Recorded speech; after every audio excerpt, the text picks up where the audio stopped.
بسم اللہ الرحمن الرحیم۔ السلام علیکم۔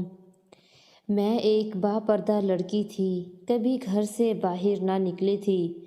والد کی وفات کے بعد جب مالی حالات بہت خراب ہوئے تو قدم دہلیز سے باہر رکھنا پڑے۔ باہر کی دنیا میں قسم قسم کے لوگ ملے، میں لوگوں کے روپ پہچانتی نہ تھی، ہر کسی کو اچھا سمجھتی تھی، کیا کرتی حالات کے جال میں جکڑی ہوئی تھی۔ ملازمت تو کرنی تھی، کئی دفاتر میں گئی، کہاں کہاں درخواستیں نہ دیں، ملازمت نہ ملی۔ بالآخر ایک سہیلی کے بھائی نے مدد کی اور ایک NGO میں نوکری مل گئی۔ ہماری ڈیوٹی مختلف پناہ گزین کیمپوں میں لگتی، جو تارکین وطن اپنے ملک کے جنگی حالات سے گھبرا کر آئے تھے اور ہمارے ملک میں پناہ لینے پر مجبور ہوئے تھے۔ ان کی بے بسی دیکھ کر بعض اوقات آنکھوں میں آنسو آ جاتے تھے۔ یہ پڑوسی ملک کے باشندے شہروں سے کچھ دور خیمہ بستیوں میں رہتے تھے۔ ان دنوں میرے ساتھ ایک میڈیکل آفیسر کام کر رہا تھا، جو ان خیمہ بستیوں میں بیمار لوگوں کے علاج معالجے میں مددگار تھا۔ وہ بہت نفیس قسم کا تھا، نرمی اور اخلاق سے بات کرتا، جو لوگ اس کے ساتھ کام کرتے تھے سبھی سے حسن سلوک سے پیش آتا، ہر کسی کی مدد کرتا، اور جب مجھے کسی قسم کا تعاون چاہیے ہوتا تو وہ پیش ہوتا۔ اس کا نام معین الدین تھا، ہم اسے معین صاحب بلاتے تھے۔ ایک دن میں بازار میں کچھ ضروری اشیاء لینے گئی کہ اچانک وہاں بھگدڑ مچ گئی۔ شاید کہیں قریب دھماکہ ہوا تھا، آواز تو ہم نے بھی سنی تھی۔ سبھی لوگ گھبرا کر ادھر ادھر بھاگنے لگے، میں بھی گھبرا گئی۔ ہر کوئی سواری ڈھونڈ رہا تھا تاکہ اس جگہ سے نکل پڑے، ایسے میں سواری ملنا آسان نہیں ہوتا۔ تبھی دل سے دعا نکلی، اے کاش کوئی اپنا نظر آ جائے جو مجھے یہاں سے دور لے جائے۔ دل پر بہت زیادہ خوف و ہراس طاری تھا۔ دل سے نکلی یہ دعا قبول ہو گئی۔ کسی نے میرے ہاتھوں میں پکڑے ہوئے شاپر تھام لیے، دیکھا تو یہ معین صاحب تھے۔ میری جان میں جان آ گئی۔ وہ بولے، چلو میرے ساتھ۔ سڑک پار ان کی گاڑی موجود تھی۔ جلدی سے ہم گاڑی میں بیٹھ کر بازار سے محفوظ سڑک کی طرف نکل آئے۔ کچھ دور آگے جا کر ایک ریستوران کے قریب سامنے انہوں نے گاڑی روک لی، بولے، آؤ چائے پی کر تھوڑا سا فریش ہو جائیں، اوزان بحال کر لو۔ گاڑی بھی ٹھیک سے نہ چلا پا رہا تھا۔ میں نے اس وقت انکار مناسب نہ سمجھا، انکار کی تو گنجائش نہ تھی۔ ہم ریسٹورنٹ کے اندر جا بیٹھے۔ چائے کے بجائے انہوں نے کھانے کا آرڈر دے دیا، کیونکہ دوپہر ہو رہی تھی اور یہ چائے کا وقت نہیں تھا، کھانے کا وقت تھا۔ لنچ کے دوران وہ بے تکلفی اور اپنائیت سے ادھر ادھر کی باتیں کر رہا تھا۔ میری بھی تعریف کی، لیکن میں نے اپنی تعریف کو سنجیدگی سے نہ لیا، کیونکہ مرد لوگ لڑکیوں کی اس طرح سے تعریف کرتے ہی ہیں۔ یوں بھی میں اچھی شکل و صورت کی مالک تھی، اس لیے تعریف کچھ اچنبھے کی بات نہیں تھی۔ ڈیوٹی کے دوران اب ہم جب بے تکلف دوستوں کی طرح بات کرتے، اجنبیت اپنائیت میں تبدیل ہو چکی تھی۔ اکثر وہ مجھے ساتھ کھانے کا کہتے اور میں مان جاتی، شاید کہ زندگی کی بے رنگی اور انتھک محنت سے گھبرا گئی تھی۔ اب تو زیست کی تپتی دھوپ میں معین کا وجود ایک سایہ دار شجر کی طرح تھا۔ اس کا ساتھ میرے لیے بڑا خوشگوار تھا۔ زندگی سہل لگنے لگی تھی، ملازمت بھی مشقت نہیں لگتی تھی۔ اب وقت کا ایک ایک لمحہ جو پہلے اپنے وجود پر بھاری قدموں سے چلتا محسوس ہوتا تھا، پھولوں کی مانند ہلکا پھلکا لگنے لگا۔ سال گزر گیا اور پتہ بھی نہ چلا۔ دوسری بار ہمیں شہر سے دوسرے قریبی شہر میں آباد خیمہ بستیوں کے باسیوں کی خدمت و خبرگیری کا ذمہ سونپا گیا تھا۔ ہم نے یہاں اکٹھے چند ہفتے کام کیا کہ معین صاحب کی ڈیوٹی ایک اور کیمپ میں لگا دی گئی۔ مجھے یہاں اس کے بغیر کام کرنا تھا۔ معین کے جانے سے شدت کے ساتھ اس کی کمی محسوس ہونے لگی، جیسے سر سے کوئی حفاظت کرنے والا ہاتھ ہٹ گیا ہو۔ میں اداس رہنے لگی، یقین تھا وہ ضرور آئے گا یا اپنے کیمپ میں میری تعیناتی کرا لے گا۔ اسی آس میں دن گزارنے لگی۔ لگتا تھا جیسے کہ میں اس کے بغیر ادھوری ہوں۔ وہ میرا کچھ نہ لگتا تھا، پھر بھی وہ اپنا سا لگتا تھا۔ 2 ماہ بعد وہ ایک وزٹ پر ہمارے کیمپ آیا۔ بتایا کہ وہ بھی میرے بغیر خود کو ادھورا خیال کرتا ہے، اسے بھی تنہائی عذاب لگتی ہے۔ شاید کہ یہی وہ وقت تھا جب کسی وقتی جذبے کے تحت اس نے مجھے شادی کی پیشکش کر دی۔ اس کی زبان سے ایسے کلمات سننے کو میں ترس رہی تھی۔ دل پھول کی طرح کھل اٹھا، بہت خوش تھی۔ در حقیقت یہی وہ گھڑی تھی جس کا مجھے عرصے سے انتظار تھا۔ مستقبل واضح میرے سامنے تھا اور میں پرسکون تھی۔ انجان رستوں کے پیچ و خم اب مجھے نہیں ڈراتے تھے۔ امی کو بتایا کہ آپ میری فکر نہ کیا کریں بلکہ چھوٹی کی فکر کریں، کیونکہ مجھے میری منزل مل گئی ہے۔ میں یکسوئی سے ڈیوٹی سر انجام دینے لگی۔ جب وزٹ پر معین آتا، ہم ڈیوٹی کے بعد وقت گزارنے باہر نکل جاتے۔ وہ اچھی اچھی باتیں کرتا اور مجھے مستقبل کے روشن خواب دکھاتا۔ 6 ماہ بعد اس نے میری تعیناتی اپنے ہی کیمپ میں کروا لی۔ ہم پھر یکجا ہو گئے۔ یہ کیمپ میرے گھر سے کافی دور تھا۔ معین کو رہائش گاہ ملی ہوئی تھی اور میرا یہاں رہائش کا مسئلہ سنگین تھا۔ کچھ دن ایک کولیگ لڑکی کے گھر رہتی رہی، مگر کب تک کوئی کسی کے گھر مہمان رہ سکتا ہے؟ اپنی رہائش کا بندوبست تو کرنا ہی تھا۔ معین نے مجھے کہا، اگر چاہو تو میرے ساتھ رہ سکتی ہو، مگر کس حیثیت سے؟ ہمارے ساتھ کام کرنے والے کیا اس بات کو برداشت کر لیں گے؟ اس کا ایک ہی حل ہے کہ ہم شادی کر لیں، تب ساتھ رہنے پر کسی کو اعتراض نہ ہوگا۔ ہم دونوں کے کچھ گھریلو مسائل تھے کہ فوری طور پر شادی نہ کر سکتے تھے۔ اس کا حل معین نے یہ نکالا کہ نکاح کر کے ساتھ رہ سکتے ہیں، رخصتی بعد میں بزرگوں کی موجودگی میں ہوگی۔ میں نے مان لیا۔ مجھے معین پر پورا بھروسہ تھا۔ جس NGO میں ہم کام کر رہے تھے، اس کے 2 ساتھی دوستوں کو معین نے گواہ بنایا اور 2 کو میں نے بنایا،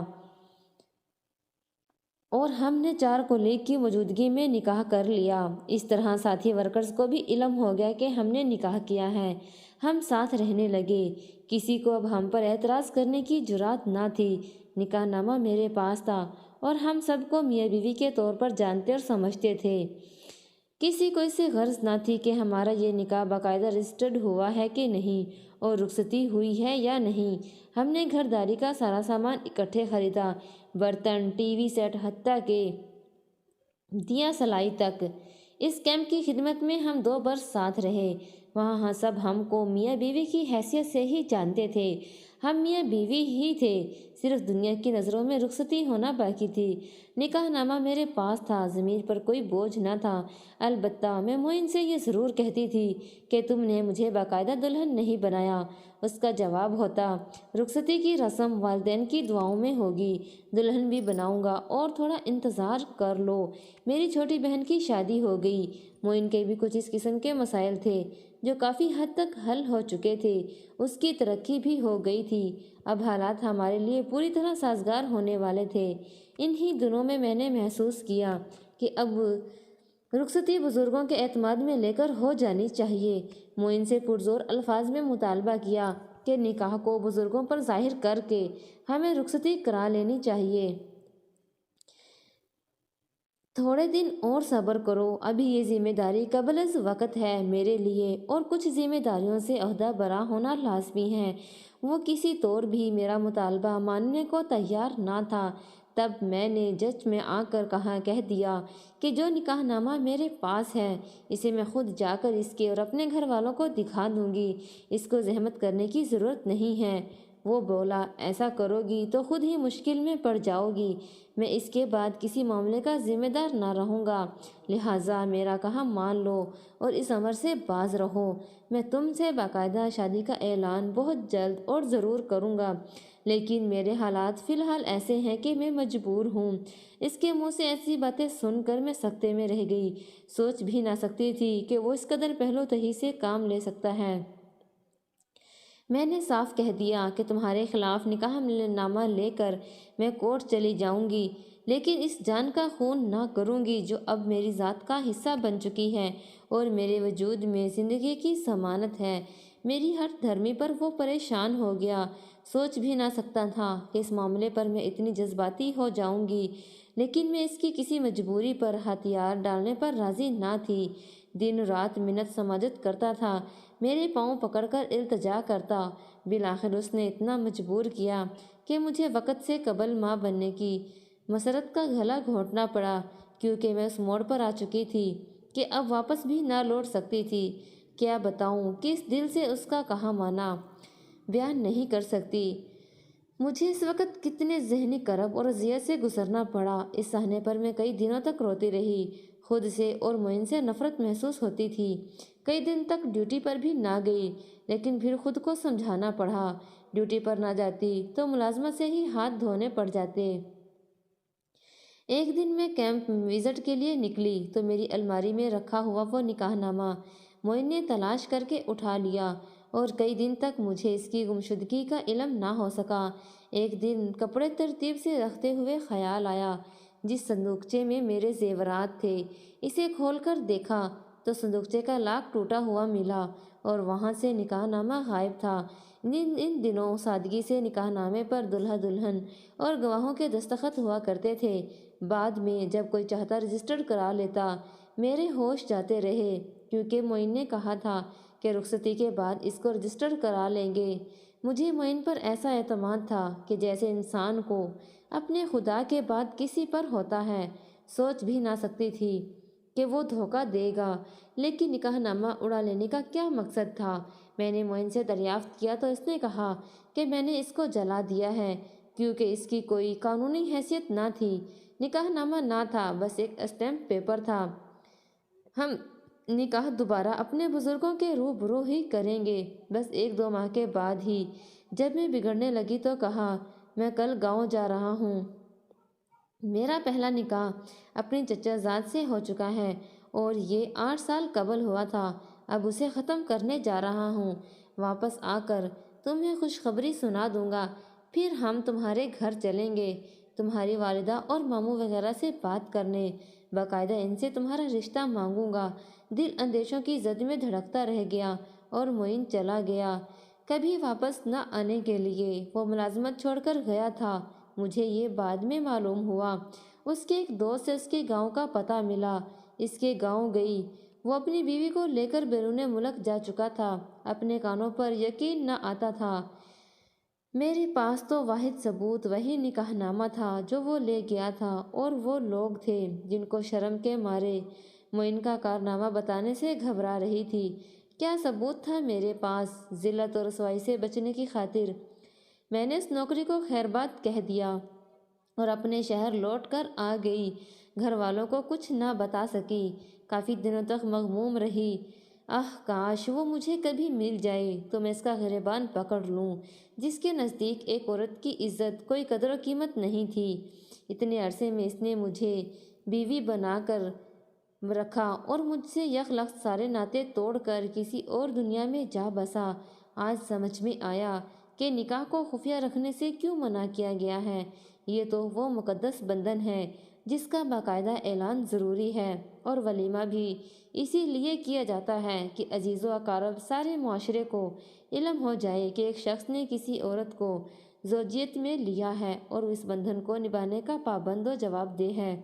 سارے معاشرے کے روبرو جو لڑکیاں سمجھتی ہیں کہ خفیہ نکاح سے شادی ہو جاتی ہے، مرد عورت ایک مضبوط رشتے میں بندھ جاتے ہیں، وہ حقیقی زندگی کے رموز کو نہیں سمجھتی۔ ایسے خفیہ نکاح کرنے والے تو کسی بھی وقت عورت کو دھوکہ دے کر بھاگ سکتے ہیں۔ ان کو پکڑنے کے لیے کورٹ بھی ثبوت مانگتی ہے۔ عرصے تک میں بیمار رہی اور آج بھی ذہنی طور پر بحال نہیں ہوں کہ خود اپنی ہی نظروں سے گر کر آدمی آدھا بھی نہیں رہ جاتا۔ وہ زندگی کے حالات کا مقابلہ کرنے کی ہمت کھو دیتا ہے۔ وہ سنگ دل اپنی زندگی میں خوش و خرم ہوگا، مگر میں خوشیوں کے ایک ایک لمحے کو ترستی ہوں۔ ناظرین، اس کہانی کے اینڈ میں یہی